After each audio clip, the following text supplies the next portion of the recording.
Hello, crypto world. Welcome to the Chart Historian. My name is Justin, and on this channel, I delve deep into crypto charts, exploring chart structures, fractals, and patterns. Well, I have the XRP chart open, and what I'd like to do in this video is discuss what is taking place on the chart, where we are in the bigger time frame slash structure of XRP. So we've had this move up that has coincided around the proper party, which has been a party in New York City celebrating the ruling in the SEC versus Ripple lawsuit. Now, from a structural point of view, what does this mean? Is this part of the structure? Is this a deviation? What is going on? So in my last video, I talked about how XRP needed to move down before the next wave begins in this final structure that precedes the bull run. So here is this final structure where it needs to play out. Now, I always talk about this. XRP has a repetitive macro structure. Here's a bull run, here's the decline, and this is a sideways range-bound time that takes place in between the decline and the next bull run. This is repeated many times throughout the chart. Here's a bull run, here's a decline, here's that sideways range-bound time, and over here we see the same thing, the bull run, the decline, and the sideways range-bound time. So we have completed Fractal 1, which has two parts, part A where it moves up and back down, and then part B where it goes flat. We see that over here, part A and then part B. Fractal 2 has three waves, A, B, C. We have that right here, A, B, and C. So we are now currently working on Fractal 3. Fractal 3 has three waves, 1, 2, 3, that brings it up to a peak. Really, this is one iteration of this. There are other iterations where it just kind of moves up straight to a peak, which is that peak is A, and then it crashes, which is B, and then after it moves back up, does a correction, and then it goes into the bull run. So this has played out many times. I believe we are currently following a similar trajectory to this iteration of this. Okay, so here we are on a 1 hour time frame. So in my last XRP video, I talked about this structure right here. We needed to move down before it enters that second wave where it will move back up again. So I had it on a larger time frame, thinking that it has been following this larger time frame and it is going to do the same thing here. So with this move up, that leaves us two choices.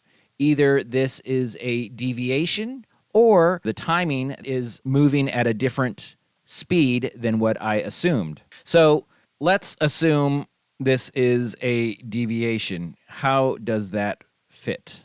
So as you can see right here, here is the move down. Here is this decline, which would be more like this. And then you have this bounce here, which is represented by this right here. And then you have this move up, but this is just very large compared to this, which that can be the case. So I don't want to rule that out. Now, if it's going to follow this, it should continue to move further down and then hit this bottoming out part of the structure. So there is that possibility. The other possibility is that it is moving at a much faster speed than I initially thought. So if it is, then this same structure should also fit or match in a smaller time frame. It would be a much smaller time frame like this. And we already see that this can potentially be the case. I want to adjust this a little better for the current timing, if this is the current timing, and show you what it would look like a little better adjusted. Okay, so here we are on a 15-minute candle. I'm zoomed in even more. I was previously on an hour candle. Now I took that same structure right here and matched it to the timing, height, and depth of this structure over here a little better. So you can see the different parts. Here is the decline. That would be this right here. This move up right here is this little move up right here. It goes flat and then drops. So this part would be right here. And then you have this move up and decline even further, which would be this right here. So let's zoom in here and really examine this so we can kind of get a better feel. So as you can see, it does move up in waves. We have that here. Of course, this is more like that.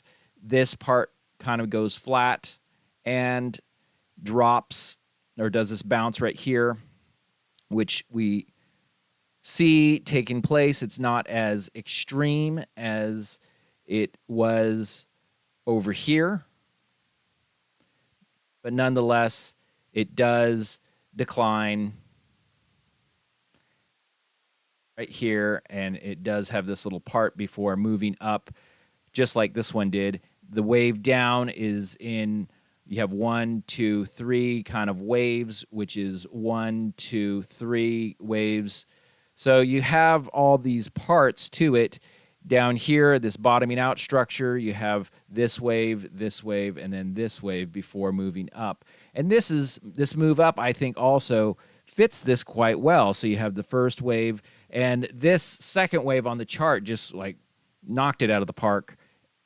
In the original structure, or the structure that it's following, it didn't quite go as high. But now we see even on this part right here, it seems to be following it so far quite well. You have the first wave, second wave, so we're beginning this one.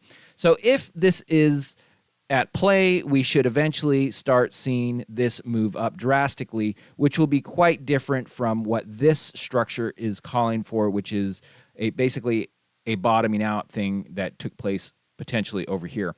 So what am I leaning towards? Well, this one has some deviations that don't quite fit so nicely compared to this one. This one has all the parts of the structure. It's just on a much faster time frame than what I initially thought.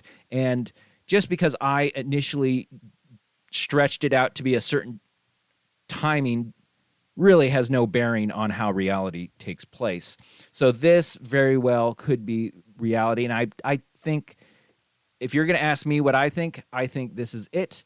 And I'm going to assume that this is at play unless I see convincing evidence that says otherwise. So in my opinion, I believe that XRP is currently embarking on the second wave right here of the final third fractal before the bull run. So this puts us closer to the bull run. So this purple fractal right here is basically that same structure we just looked at. However, the only thing I adjusted is the timing. So if this continues at this speed, now it can change at any moment, that would put the bull run potentially starting somewhere around Christmas 2023. That'd be awesome. However, like I said, timing could easily change. And you know, there's something else that you should be aware of too. It's not just timing that can change, it's height and depth. None of those things copy from the original structure. So this wave may not look like this in the same way that this wave, look, it had this big kind of dip in the middle like this. Even though the same fractals were playing out, this blue one right here is this one right here, and this one right here is that right there. Today's chart had this move down and then it moved back up. Essentially, this part moved down and this part moved up, but it didn't go nearly as high. It didn't bring it to a peak. It's the same structure. I pointed this out on other videos. This right here is essentially this, and then this here, right, is this whole thing right here.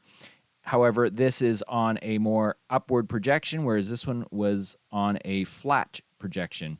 So it's the same structure, it's just playing out differently. Now, we had this decline here. This took place much faster. It's this most likely, and now we are working on this part right here, and it's going to move up right here. We'll have to see how this wave actually materializes, but this is a rough idea what it could look like. Let me clean this up. So, folks, we are making progress on this map. It is my belief that we have started the second wave, and like I said, unless there's convincing evidence otherwise, the stronger evidence as of now points to the start of the second wave. This is great news. It reduces the time to the bull run potentially. So that is where we are at. I hope you enjoyed this XRP update. If you did, it'd be much appreciated if you hit that thumbs up button. I'm not a financial advisor, so none of this should be considered financial advice. If you enjoyed the type of TA I presented here, this type of technical analysis is unique. It's something that I have discovered. It's all based off of a macro chart structure, which you just saw. And from there, I pull the correct fractals that we should be using. They're not random. I don't take something that looks like, oh, this could potentially be this. It looks like it could match. No, that is an undisciplined method of using fractals. This system, while it has its weaknesses, it can't predict timing, height, and depth very well. It shines in its ability to project and predict far into the future. And that is something that standard TA struggles with. So if you haven't hit that subscribe button, I recommend you do. I will continue to follow up on this chart. I'm so glad you caught this video. I hope you catch my next one. Have a great day, and bye for now.